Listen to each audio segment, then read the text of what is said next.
नमस्कार, बहुत बहुत स्वागत है आपका जल सेतु राष्ट्रीय न्यूज नेटवर्क पर। मैं हूं हरिंदर कौशल। भारतवर्ष के बीच में गौ का एक बहुत बड़ा महत्व है। अगर हम अपने पुराने समय की भी बात करें तो महाभारत काल हो, रामायण हो, कहीं पर भी हम देखें तो गौ का एक बहुत बड़ा महत्व मिलता है। युगों युगों से गौ की पूजा होती आ रही है, चाहे ऋग्वेद हो, चाहे कोई भी और वेद हो, कोई भी धार्मिक पुस्तक हो, उसके बीच में गौ के महत्व का उल्लेख अवश्य मिलता है। आज भी भारतवर्ष के बीच में गौ की पूजा बड़ी श्रद्धा से की जाती है। लोग जो है गौ को पालते हैं, उसकी सेवा करते हैं और शायद गौ की सेवा करने को ही वो अपना धर्म मानते हैं, क्योंकि कहा जाता है कि गौ के बीच में 84 कोटि देवी देवताओं का वास है। इसलिए गौ को गौ माता कहा जाता है। जब अगर किसी बच्चे को माँ का दूध नहीं मिलता तो शायद गौ का ही दूध ऐसा होता है कि यदि उसे सीधा भी पिला दिया जाए तो बच्चे को उससे लाभ होता है। गौ की अगर हम महत्व की बात करें तो उसकी व्याख्या करना शायद शब्दों के बीच में नहीं की जा सकती, और बहुत ही बड़ा एक उनका गौ का महत्व है। आज हमारे साथ गौ रक्षा दल के दिल्ली प्रदेश अध्यक्ष राम लाठर जी स्टूडियो के बीच में हमारे पास आए हैं। आज हम इनसे जानेंगे, बातचीत करेंगे, और हमारे साथ हमारे दूसरे मेहमान है एकता। इनसे हम जानेंगे कि ये कैसे प्रेरित हुई, कैसे अपना इन्होंने इस छोटे से जीवन के बीच में बाकी जो अपनी गृहस्थियों के साथ साथ में जो ये गौ की सेवा के बीच में इन्होंने अपना योगदान देना शुरू किया, ये सब कुछ कैसे संभव है और कैसे ये सब कुछ ये ऐसा कर लेती है। क्योंकि आज के समय में अगर हम बात करें तो इस भीड़ भाड़ की दुनिया के बीच में हमारे पास इतना समय ही नहीं है कि हम अपने अलावा किसी को समय दे सकें। लेकिन यदि हम अगर अपनी संस्कृति से पीछे हटेंगे, यदि हम अपनी संस्कृति को आगे बढ़ाने के लिए हम समय नहीं देंगे तो हम बहुत पीछे रह जाएंगे। आज अगर हम बात करें तो हिंदू राष्ट्र की, तो पूरे विश्व के बीच में सिर्फ एक भारतवर्ष ही एक ऐसा देश है जो हिंदू राष्ट्र है, जहां पर जो इस प्रकार की संस्कृतियां हैं उनका पालन किया जाता है। और यदि हम बात करें मुस्लिम राष्ट्र की तो लगभग 100 देश हैं ऐसे भारत वर्ष के अलावा, जो कि विश्व के बीच में 100 देश ऐसे हैं जो मुस्लिम राज्य। आज हम बात करेंगे राम लाठर जी से कि जब से इनका अगर हम कहें कि जन्म हुआ है, इन्होंने अपनी होश संभाली है, तब से ये गौ सेवा में लगे। कहीं भी हम इन्हें देख सकते हैं, जहां पर भी अगर कहीं गौ जख्मी होती है तो ये तुरंत वहां पर एम्बुलेंस लेकर पहुंचते हैं, उसको लेकर जाते हैं, उसका उपचार करते हैं, और दिन रात अगर हम कहें तो ये गौ की सेवा में। उसी का शायद फल है कि इनको गौ रक्षा दल का दिल्ली प्रदेश अध्यक्ष नियुक्त किया गया। अब जैसे कि बिना किसी पद के ये अपना पूरा जीवन, पूरा समय गौ सेवा के लिए दे रहे थे, अब इनका दायित्व और भी ज्यादा बढ़ गया। हम जानते हैं इनसे कि इन्होंने एक छोटे से सदस्य के रूप में जब ये गौ रक्षा दल में आए थे और उसके बाद प्रदेश अध्यक्ष तक पहुंचे, कितनी मेहनत की, कितनी गौओं की इन्होंने सेवा की और कितनी गौओं का उपचार करके उनको ठीक। नमस्कार राम लाठर जी। नमस्कार। बहुत बहुत धन्यवाद है आपका, आपने समय निकाला और आप हमारे स्टूडियो के बीच में आए। राम लाठर जी, मैं आपसे जानना चाहूंगा, पहले तो आपको बहुत बहुत बधाई कि आप गौ रक्षा दल के दिल्ली प्रदेश अध्यक्ष बने। आपका ये सफर जहां तक पहुंचने के लिए आपने कितनी मेहनत की, कितनी उम्र के थे आप। जैसे कि आपके विषय में हम सुनते हैं, जानते हैं कि आप बहुत छोटे से थे जब से आपने गौ सेवा का बीड़ा उठाया था। जगह जगह आपने गौशालाएं बनाई, कई गौशालाओं में काम किया, एम्बुलेंस ली, एम्बुलेंस के बीच में कहीं पर भी अगर कोई गाय जख्मी होती है तो आप उसको लेकर जाते हैं, उसका उपचार करते हैं। तो ये आपके मन में कैसे, आपके मन में ये भावना आई थी आपको गौ की सेवा करनी? नरेंद्र जी, भावना तो ऐसे आई थी। शुरुआत में एक ने प्लॉट किराए पे लिया था मैंने। हम्म, उसमें एक छोटा सा चिकित्सालय बनाया था और फिर वो वहां से छोड़ के भाग गया। हम्म, तो वह उसी के साथ रहते रहते मन में भावना जागी कि हाँ, कुछ तो करना चाहिए इन गायों के लिए। जो रोड पर कूड़ा खा रही है, कोई गाड़ी वाला उड़ा के जा रहा है, वो तड़प तड़प कर मर रही है।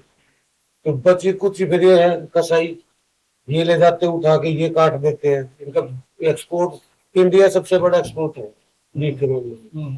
तो बस आगे मन में उसके बाद वो माता की कृपा थी, तो कुछ ऊपर वाले का आदेश था, आगे बढ़ते गए। तो आपको ऐसा नहीं लगता कि जैसे भी आपने बताया है कि जो भारतवर्ष है हम एक तरफ तो कहते हैं कि ये हिंदू राष्ट्र है, ठीक है, यहाँ पे गौ की पूजा होती है, लेकिन दूसरी तरफ हम देखते हैं कि बीफ के मामले में हमारा देश नंबर 1 एक्सपोर्टर है।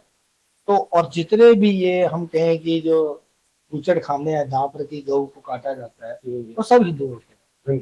तो सरकार को कुछ ऐसा भी करना चाहिए कि इसके ऊपर प्रतिबंध लगाना चाहिए। सरकार की तो क्या बोले, अभी 42 बूचर खानों के लाइसेंस गए यूपी में। पहले ही इतने खुले हुए, 42 की और जरूरत क्या थी।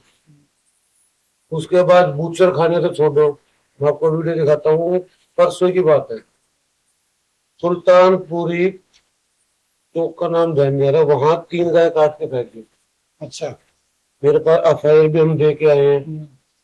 इनकी तो जरूरत नहीं बूचर खाने की, तो रोड पे गाय काट रहे हैं और ना किसी से रोका जा रहा है। हम जैसे कि आपने कहा कि वहां पे 3 सुल्तानपुरी चौक के ऊपर गौओं को काट के गए और आपने जाके थाने के बीच में शिकायत भी दर्ज कराई, उसके बाद उसमें कोई कार्रवाई हुई है? कार्रवाई एसएसपी साहब कर रहे हैं, इनका वो निकाल रहे हैं सीसीटीवी फुटेज, गाड़ी आई कहाँ से, गई कहाँ से, अपन को कुछ पता नहीं चला। कोशिश है कि जल्दी से जल्दी पता चलेगा। तो अब यही तो बात है ना, सबसे एक तो ये डेयरी वाले सबसे बड़ा वायरस है ये।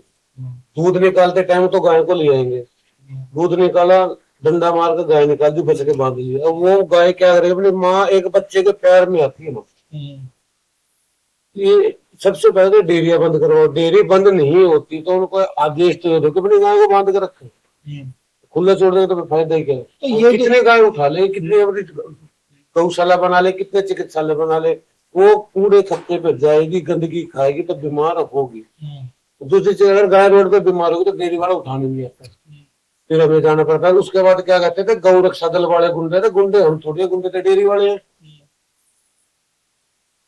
तो जैसे कि आप गौ रक्षा दल में है अभी, तो अब आप जो गौ की सुरक्षा के लिए आगे आपके मन में क्या ऐसी योजनाएं हैं, क्या ऐसे विचार है, किस प्रकार आप गौ की रक्षा करेंगे? तो जैसे करते रहे वैसे ही करेंगे। अब सरकार जो कहे, दुनिया जो कहे, पब्लिक जो कहे, हमें फर्क नहीं पड़ता। हम अगर अपनी माता को बचाने के लिए गुंडे कराना चाहते तो हम गुंडे हैं भाई। अरे भाई, कुछ भी करना पड़ेगा जब तक जिंदगी है, जब तक शरीर में खून है, जब तक सांसें है, जब तक गौ माता को जब जितना हो सके उतना बचाऊंगा। लेकिन जैसे ये भी आपने कहा कि जो डेयरी वाले हैं वो गौओं को सड़क के ऊपर छोड़ देते हैं दूध निकालने के बाद, तो जो हमारा नगर निगम है उसका ये कर्तव्य बनता है कि जो आवारा पशु घूम रहे हैं उनके लिए कुछ ऐसी व्यवस्था करे कि जैसे कि पहले हम देखते थे कि हम छोटे होते थे कांजी हाउस हुआ करते थे जिसके बीच में आवारा पशुओं को ले जाके, या जो भी पशु बाहर घूम रहा था सड़क के ऊपर, तो उसको उठाकर उसमें डाल दिया जाता था और जब कोई उसका क्लेम करने के लिए आता था तो उसके ऊपर जुर्माना लगा के उसको वापस दिया जाता था। तो इस प्रकार की व्यवस्था क्या दिल्ली के बीच में नहीं है? दिल्ली में हो रही है ना, एमसीडी वाले आते हैं, डेयरी की गाय उठा के ले जाते हैं, उसके बाद उनको पर्ची काटी और छोड़ दी। तो फायदा उसको दो ही मत ना गाय।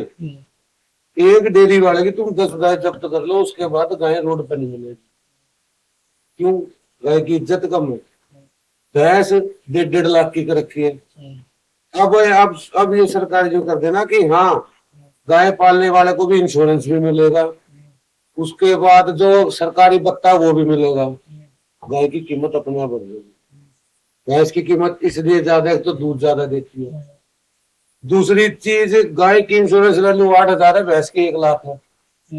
तो इज्जत तो हम ही गिरा रहे हैं ना, बाहर का थोड़ी गिरा रहे। तो आपका कह रहा है कि जब तक सरकार इस दिशा के बीच में कोई ठोस कदम नहीं उठाएगी और जो गाय है उसका महत्व नहीं बढ़ाएगी, जैसे आपने कहा कि उसकी भी इंश्योरेंस भैंस के बराबर होनी चाहिए, ठीक है, तब तक जो है ये जो एक समस्या चली आ रही है, इसके ऊपर जो निरंतर पाड़ा जो है बहुत मुश्किल है, इसको नियंत्रित नहीं किया जा सकता। एकता जी, जैसे कि आप गौशाला में जाती है, गौ सेवा करती हैं, हम देखते हैं कि जहाँ पर कोई गौ बीमार पड़ी होती है, अक्सर रोड के ऊपर भी आप रुक जाती है जाती जाती, और वहां से कॉल करती हैं, और कॉल करने के बाद जब एम्बुलेंस आती है उस गऊ को दे के चली जाती है, तब तक आप वहीं खड़ी रहती हैं।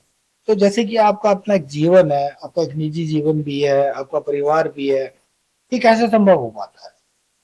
देखिए, जब गऊ माता को देखते हैं कि उनको चोट लगी है या वो किसी परेशानी में है, तो फिर अपना परिवार नहीं याद रहता, क्योंकि परिवार सब लोग साथ हैं, उसके साथ कोई नहीं है उस समय। उसको जरूरत है कि कोई उसको देखे, उसको इलाज चाहिए, तो वहां पे सब कुछ याद नहीं रहता है। बस ये पता है कि उनका इलाज करवाना है, उनको गौशाला लेके जाना है, उनका उपचार अच्छे से हो जाए, उस समय और कुछ समझ नहीं आता। तो आप कब से गौ सेवा में लगी हुई?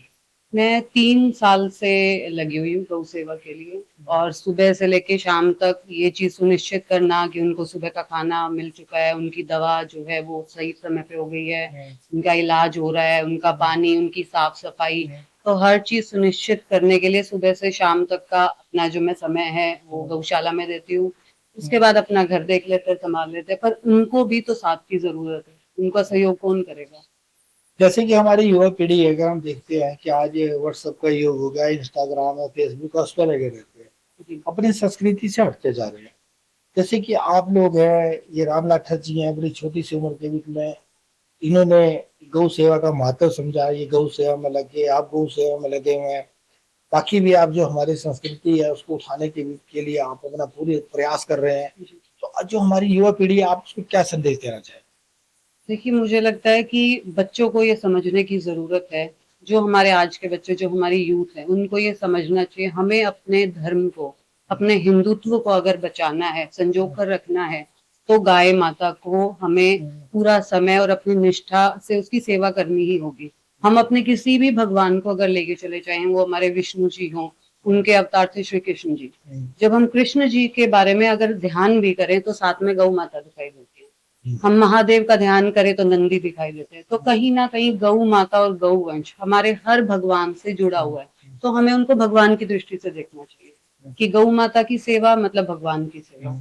तो सबको अपने मन में ये व्यवहार में लाना होगा कि हमारी हर चीज में हमें गौ माता को, और कुछ नहीं तो सुबह की हमारा पहला दिन जो महिलाओं का शुरू होता है कि हमने किचन में गए, सबसे पहले हम गाय की रोटी निकालते, तो उसको ध्यान में रखते हुए कि वो हमारी सुबह से जुड़ी हुई है। बच्चा हुआ है, उसको अगर माँ का दूध नहीं मिल पा रहा तो उसको हम गाय का दूध पिलाते हैं, तो वो बच्चे की सेहत के लिए बहुत अच्छा है।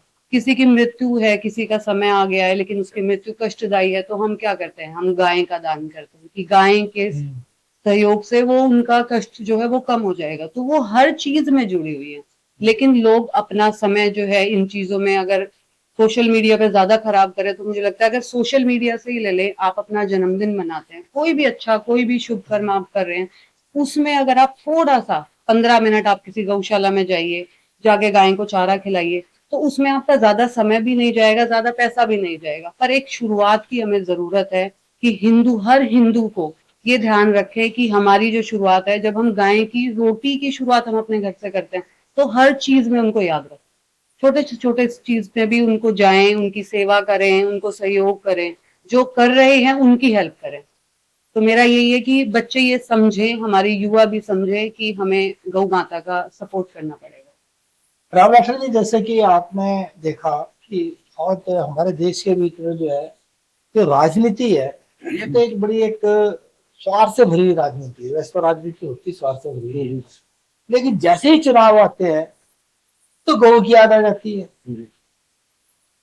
हिंदू राष्ट्र की याद आ जाती है। तो जो हमारे नेता है, आप इनको क्या संदेश देना चाहेंगे? राजनीति करें, राजनीति करना एक अच्छी बात है, लेकिन गौ के नाम पर जो ये राजनीति की जाती है, कहाँ कुछ जाता है? जैसे भी आपने कहा कि 42 बूथ किसानों को लाइसेंस दिया गया उत्तर प्रदेश के बीच में, तो आप इस प्रकार की जो ये राजनीति है, इस प्रकार के जो नेता है, इनको क्या संदेश देना चाहते तो संदेश तो हम क्या देना चाहते हैं, हम तो मांग कर रहे हैं, पिछले 5 साल से मांग कर रहे हैं, कभी हमारा मोनू शिक्षा भाई आया था, अब मोनू दुबर्धन है, अब बढ़िया गौशाला चला रहा, बढ़िया गौ प्रेमी भाई हमारा।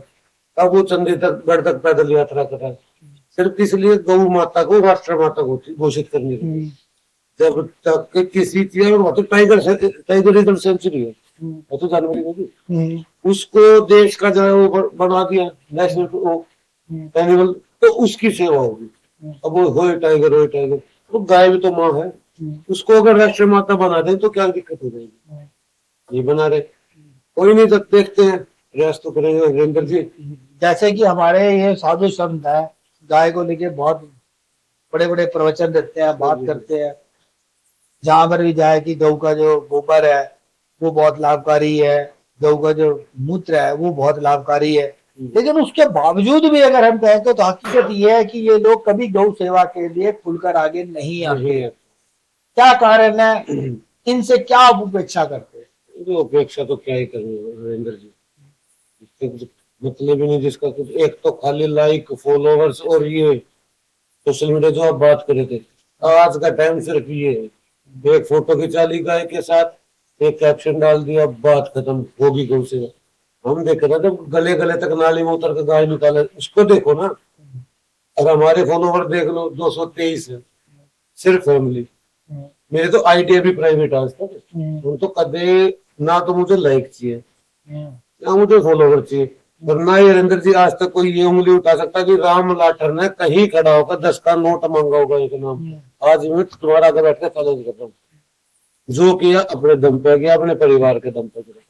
हाँ, हम यूं नहीं कहते कि हम चंदा नहीं लेते, आज कोई आ गया भाई मैं दवाई लेकर आऊँ, हाँ, अगर कोई आ गया कि भाई मैं पैसे दे रहा हूँ, तो भाई ऐसा दान हम नहीं करवाते, कष्ट उसको अपने काटने। जिस दिन गौशाला में और इस गायों के नाम पे पैसे जाना बंद हो जाएगा ना, उस दिन गाय की कदर दिखा देंगे। अभी हमने बात की राम लाठर जी से, जो कि दिल्ली प्रदेश गौ रक्षा दल के अध्यक्ष हैं। एकता जी से बात की, बड़ी अच्छी बात बताई एकता जी ने।